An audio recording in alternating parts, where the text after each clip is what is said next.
शिवानी साळुंखे, आपण पाहताय न्यूज 99। आत्ताच एक महत्त्वाची बातमी समोर आली आहे, पाहूयात सविस्तर।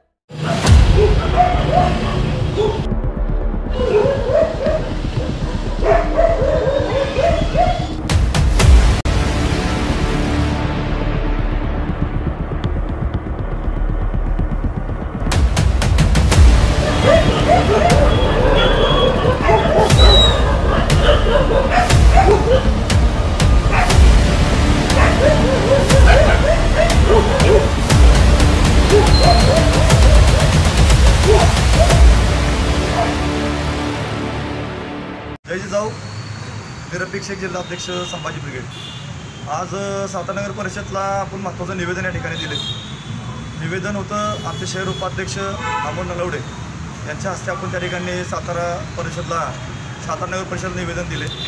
त्या प्रसंगी महिला आघाडीचे जिल्हाध्यक्ष ॲडव्होकेट वनिता भोसले पाटील उपस्थित आहेत। त्याचबरोबर वाहतूक आघाडीचे नाजिमभाई त्या ठिकाणी उपस्थित आहेत, तेजस भाऊ त्या ठिकाणी आहेत आणि हे सगळे उपस्थित पदाधिकारी उपस्थित आपण उपमुख्य अधिकारी दामले साहेबांना या ठिकाणी आम्ही निवेदन दिलं। निवेदनाचं कारण असं होतं की सातारा शहरात आपण बघतोय की भटक्या कुत्र्यांचं प्रमाण खूप वाढलेलं आहे आणि हे प्रमाण वाढत असताना छोटे मोठे अपघात या कुत्र्यांमुळे होत आहेत।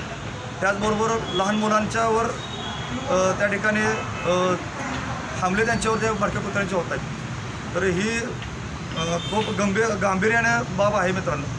या संदर्भात आपण प्रशासनाला ते पत्र देऊन त्यांना कळवलं आहे की 10 दिवसाच्या आत तुम्ही या भटक्या कुत्र्यांचा बंदोबस्त त्या ठिकाणी करावा, त्यांच्या निवृत्त त्यांच्याकडून शस्त्रक्रिया त्या ठिकाणी करावी आणि त्यांच्यावर जी त्यांना धरून रेबीज लस त्या ठिकाणी त्या कुत्र्यांना देण्यात यावी आणि असं त्या ठिकाणी त्यांच्यावर आरोग्याच्या तपासणी त्या ठिकाणी करण्यात यावं आणि प्रशासनाने ते लवकरात लवकर पाठपुरावा त्या निवेदनाचं करावं।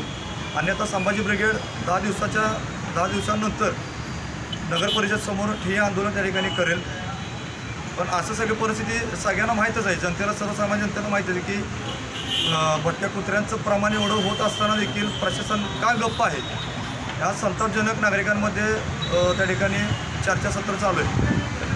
त्यामुळं प्रशासनाने लवकरात लवकर या भटक्या कुत्र्यांवर नसबंदीसारख्या आरोग्य त्या ठिकाणी असेल किंवा रेबीजचं लसीकरण त्या ठिकाणी त्यांना देणं खूप गरजेचं आहे। त्या पावसाळ्यात कुत्रे किसण्याचे खूप चान्सेस त्या ठिकाणी असतात आणि ही कारवाई मी त्यांना विनंती अजून या व्हिडिओच्या माध्यमातून विनंती करतो की आम्हाला आंदोलनाचा पवित्रा प्रशासनानं करून देऊ नये।